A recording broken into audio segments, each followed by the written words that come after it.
le mot norme. Le mot norme, la définition du mot norme, comme on a pu le voir, veut dire ensemble de règles, etc. À partir de là, ce n'est pas une loi, c'est une norme, c'est un ensemble de règles, etc. Donc, il peut dire ensuite, on ne doit pas ni les juger, ni les condamner.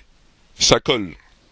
Par contre, s'il avait utilisé le mot loi et que le mot loi était de toute façon le mot approprié, puisque le verset en question est une loi et non pas une norme, c'est pas un ensemble d'usages, mais une loi proprement dite, puisque Dieu l'a interdit, comme on peut le lire dans le Coran et comme on peut le lire dans la Sunna, c'est une loi, c'est une interdiction, donc une loi. Et donc s'il avait utilisé le mot loi, il n'aurait pas pu dire ensuite qu'on doit ni les juger ni les condamner.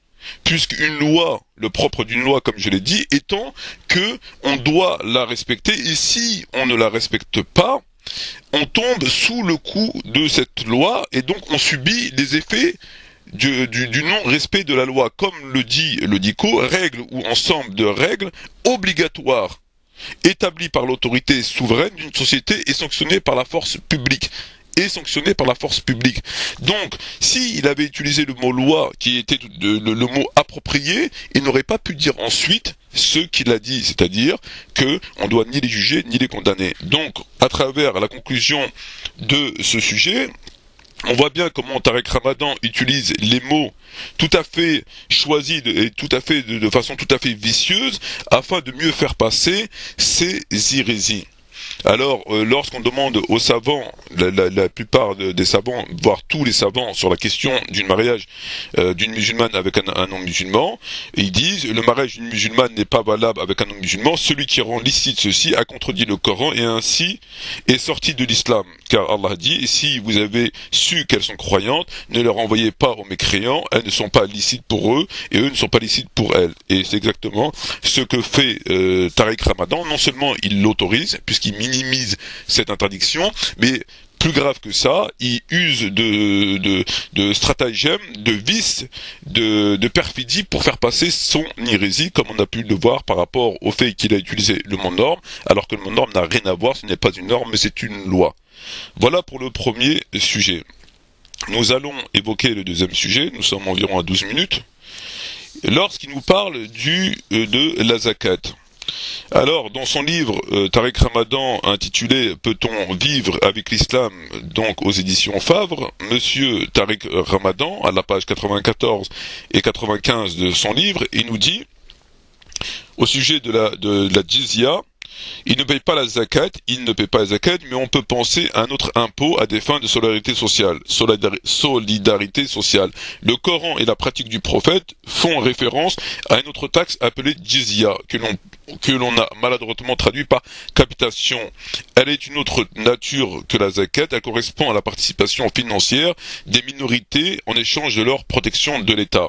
Alors, la personne qui a coécrit son livre, qui s'appelle Jacques Chic, quelque chose comme ça, il lui pose la question, donc il lui dit une sorte de taxe militaire pour ceux qui ne serviraient pas dans l'armée. Tariq Ramadan lui dit oui, exactement, les membres d'une minorité religieuse ne sont pas tenus dans une société majoritairement islamique de s'engager militairement pour la défendre. Une taxe militaire leur est donc demandée en échange de leur protection. On connaît ce système en Europe, etc. Donc, le titre de livre, Peut-on vivre avec l'islam, page 94-95. Alors, frères et sœurs, là encore, nous sommes face à une manipulation tout à fait diabolique. Pourquoi ? C'est simple. Alors, Tariq Ramadan dit que la jizya, donc je le recite, que la jizya, il ne paye pas la zakat, et la jizya étant un impôt de sécurité sociale, le Coran et la pratique du prophète font référence à une autre taxe appelée jizya en échange de leur protection d'État. Et ensuite il dit, oui exactement, les membres d'une minorité religieuse ne sont pas tenus dans une société majoritairement islamique de s'engager militairement pour la défendre. Une taxe militaire leur est donc demandée en échange de leur protection, etc. etc. Donc pour M. Tariq Ramadan, la jizya c'est quoi ? La jizya c'est une taxe que les non-musulmans payent, en échange de quoi ils ne participent pas aux efforts militaires. Point à la ligne, comme l'Europe a connu cette pratique jadis, etc. Or, c'est un mensonge évident et c'est une manipulation. Pourquoi ? Pour commencer, que nous dit Allah Azza wa Jal sur la question de la jizya? Il nous dit: combattez ceux qui ne croient ni en Allah ni au jour dernier et qui n'interdisent pas ce que Allah et son message ont interdit et qui ne professent pas la religion de la vérité parmi ceux qui ont reçu le livre jusqu'à ce qu'ils versent la capitation, la jizya, de leurs propres mains après s'être humiliés. Donc c'est dans la sourate Tawbah, sourate 9, verset 29, si ma mémoire ne fait pas défaut. Donc à travers ce verset, on voit bien que Allah nous dit jusqu'à ce qu'ils versent la capitation par leurs propres mains après s'être humiliés. Donc il s'agit de soumettre les Ahl-Kitab à payer cet impôt en étant humiliés, c'est-à-dire qu'il faut qu'ils de force ils payent cet impôt et non pas parce que ils vont le payer parce qu'ils ne veulent pas, ils ne participeront pas à l'effort militaire. C'est pas un choix qu'il leur est donné. C'est-à-dire, ou bien ils participent aux efforts militaires, et dans ce cas-là, ils ne payent pas la jizya, ou bien ils payent la jizya, et dans ce cas-là, ils participent pas aux efforts militaires. C'est complètement faux. Là, Allah nous demande de leur demander de les combattre jusqu'à ce qu'ils payent la jizya en étant humiliés. Ce qui n'a rien à voir avec un effort militaire.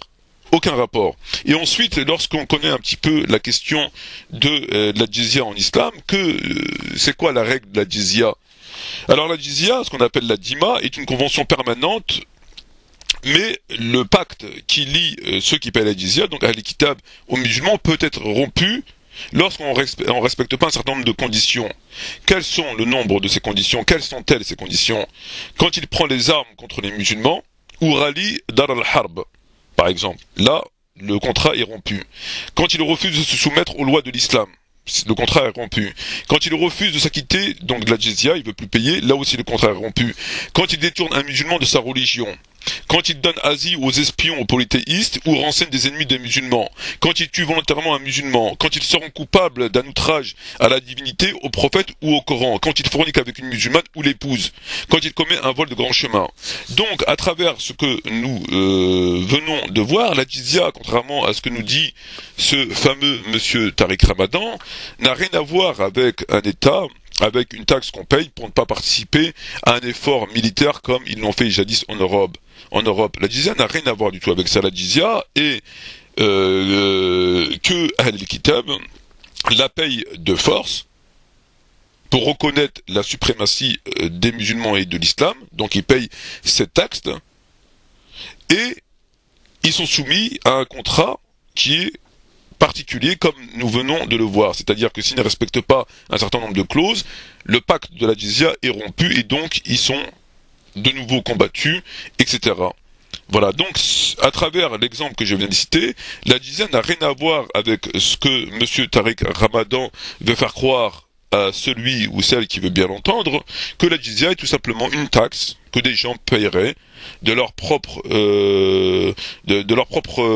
volonté, et qui paierait donc cette taxe parce qu'ils ne voudraient pas participer à un effort de guerre. Donc ils disent: je ne veux pas participer à un effort de guerre, je paie cette taxe, vous me laissez tranquille. Ça n'a rien à voir du tout. Ça n'a absolument aucun rapport. Voilà.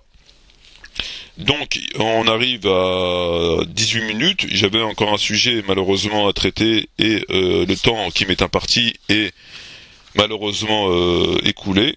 Je le regrette, néanmoins j'y reviendrai Inch'Allah la prochaine fois pour démontrer une fois de plus que la rhétorique du diable est tout à fait justifiée lorsqu'on constate comment M. Tariq Ramadan joue sur les mots, comment manipule les mots afin d'introduire ces hérésies, lesquelles vont lui permettre donc d'être accepté par les non-musulmans, par les médias non-musulmans, donc comme étant un musulman respectable entre guillemets, et bénéficier de tous les avantages que cela peut procurer, et cela malheureusement aux dépens de l'islam et des musulmans et des musulmanes qui eux voient que du feu. Voilà, ce qui est vraiment regrettable et je dirais même pitoyable. Sur ce, frères et sœurs, je vous remercie de l'attention que vous avez et que vous apportez à mes différentes interventions. J'espère que cela vous permet d'y voir un peu plus clair. Et je vous dis shukran jazirin wa assalamu alaikum wa rahmatullahi wa barakatuh. Et j'espère à la prochaine, Inch'Allah.